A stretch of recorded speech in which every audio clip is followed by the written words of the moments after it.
I think I'm live. Hello, hello, everyone. Happy Wednesday. How is everyone doing? All right. I'm getting my notifications here in order, and my laptop's telling me live. Guys, let me know if you could see and hear me because I did lose. Okay, here I am. Awesome. Let me know in the comments if you are able to join me here. Oh, I'm in the wrong account. No, I'm good. Okay. Does that happen to you guys when you go in the wrong group? When you go live somewhere in the wrong group? That's the blessing of being able to be able to do what we do, right? And sometimes you're like, where am I? But of course, I am in my amazing community. So I hope you guys are doing well. Thanks so much for joining. Thank you, thank you, thank you. I don't know what you guys are up to. Most public schools have started here in New York. So kids have gone back to school. So it does feel like fall. It's also very, very cloudy and it's been raining. So it feels like this time of the year where things kind of wrap up and the new routines begin, and most parents have a little bit of freedom because kids are back to school. So let me know if that is your current situation and what are you up to as well. So today I wanted to speak about types of leadership, right? I have made a post recently here in the community regarding the three main types of leadership that I know from my experience I've mostly encountered with coaching entrepreneurs and coaching executives, which is you can be the artist, you can be the entrepreneur, or you can be the operator, right? And I know when we all begin our journey as entrepreneurs, we wear all the hats. So, of course, we have to be all three until we grow our company. We get clients, we understand our message, we get maybe some people on our team as well. We start creating some systems in our business. Then, of course, it becomes so important to really stay in our area or zone of genius as we grow with our natural abilities that we have, so that we can open up the space and we can ensure that our time is put in the right role, or spend, I should say, our time is spent in the right role with whatever comes more naturally to you, right? So let me just kind of explain all three of them. So the artist is the person that has a talent most of the time, right? Someone that can see the future, someone that is a good problem solver and has access to really spark creative ideas, come up with creative problem solving solutions to what is it that they do with their company. So that's really the artist. The second one, the entrepreneur, is really the investor, right? The risk taker, the problem solver, the one that adapts to the market, right? The one that constantly has the eye for opportunity. I always say that that's really what entrepreneurship is about, is having that eye for opportunity, and also having understanding how to problem solve for your markets, right, as you're growing your business. So that's the entrepreneur. And then we have the operator, which is your typical detail oriented left brain person that understands, that would love to work on details, that love to create structure and systems, right? That's the operator. So, of course, as you grow through the journey of entrepreneurship and your business, and you really see yourself, you test your abilities in this journey, right? Because I always say entrepreneurship is all about personal growth.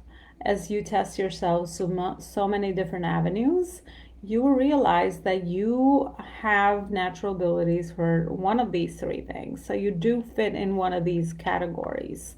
Yes, you could grow all three of them, But at your natural core, you are mostly attracted or mostly aligned with one of these types, right? So you could be the artist, the entrepreneur, or the operator. Personally, working for a corporation, I grew my operator skills.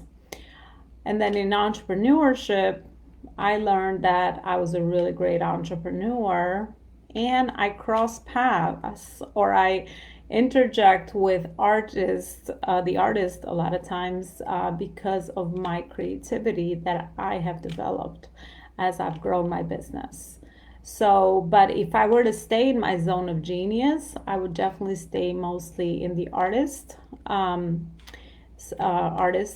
side of things, and also the entrepreneur. Just learning more about where I am needed and where I strive to be, right? Because it's two different things, I would say. And again, as we grow and evolve, yes, we do have to take on different roles, for the sake of the growth of the business, because you might not have maybe the knowledge or education or skills to bring on, or even the budget, right, to bring on someone else to help you out.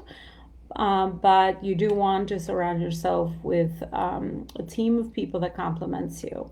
This is where I think the work I do is also important, because I've been able to grow all those three areas in my personal business. And I do find that my gift for being the operator, or my experience, I should say, for being the operator for a corporation 15 years, is one of the most important skills that I use in my business strategy, high level business strategy, is where I help entrepreneurs with the structure and the organization and the step by step business building that is so needed as you are growing a legacy business.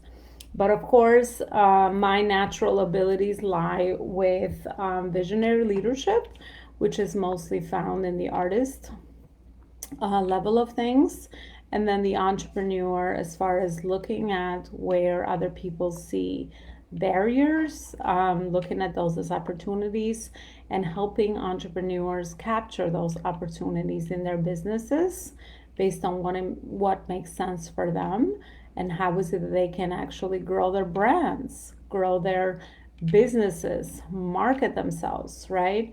Create, understand how to do the selling or grow a sales team, understand how to do the structure part of things, right? Creating systems so they can buy more time, they can get more time freedom in their business, right? And of course, money freedom as well, because once you can create those things, then you are more relaxed in your business and you can work on all the right priorities that are going to move your business forward. And then, of course, learning how to lead a team is another really important, I say, skill that is learned over time, right? And what I learned from leadership over the years is really about understanding how to align your team with your company vision and mission, and also understanding how to ensure that your team is profitable, right? And they're working on the right priorities that are moving your business forward in the right direction. So, all right. Hello, Lisa. Hi, Kingsley. Harry. Hello, everybody. I hope you're doing well. Just let me know what you're up to today, and if you are, if you have any key takeaways with what I'm speaking about as far as leadership and the three types of leadership, and which one do you intuitively feel most aligned with, and also you feel that it's really the area that you do mostly well, because as I said, partnering with the right people in your business is going to be very important.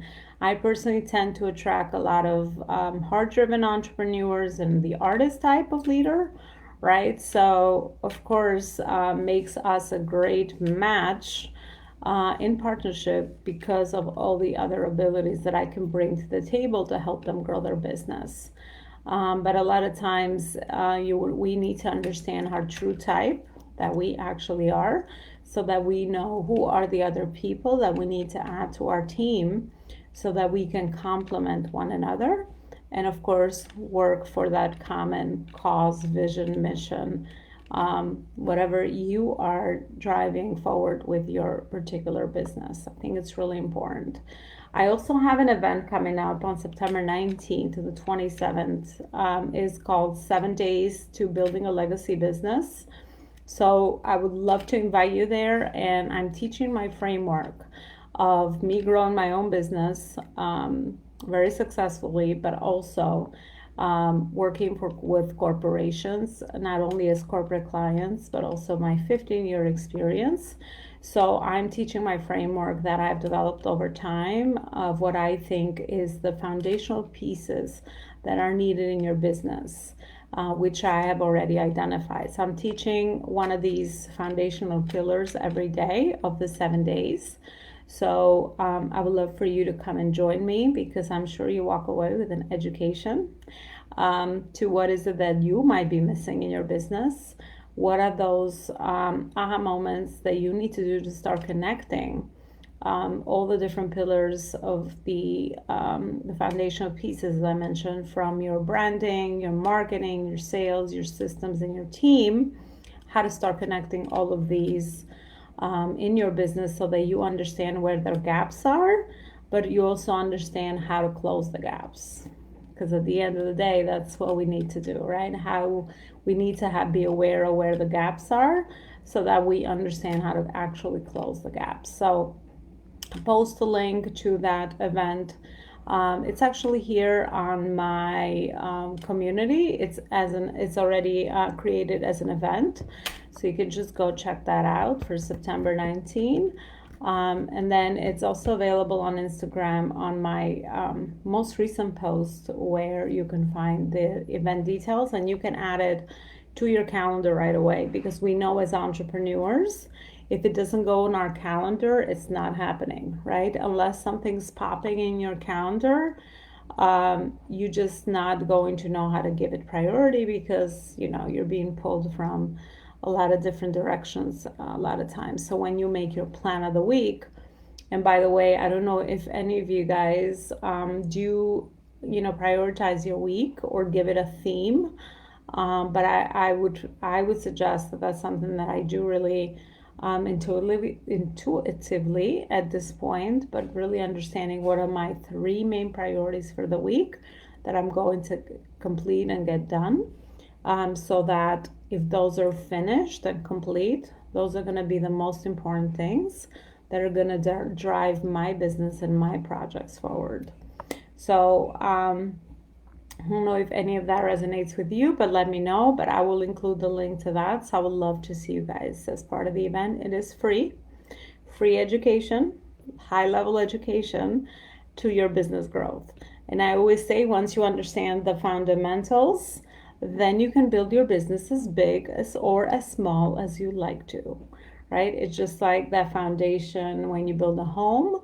Once your foundation is solid, you can build many stairs of flights up that strong foundation, right? Because, to each his own. Everyone has a different has different goal and calling for their impact with their business. So you do you, as I say. You build it as big or as small as you would like to. The sky's the limit with business growth, right? There is no ceilings, and that's why it's such an attractive journey for a lot of entrepreneurs, but also from a lot of past corporate dropouts like myself. All right, thank you guys for joining. If you have any questions, let me know. We can connect on Messenger, but yeah, and come join me next Wednesday. I come back here at 12 p.m. Eastern for another really cool topic and another live. Bye for now.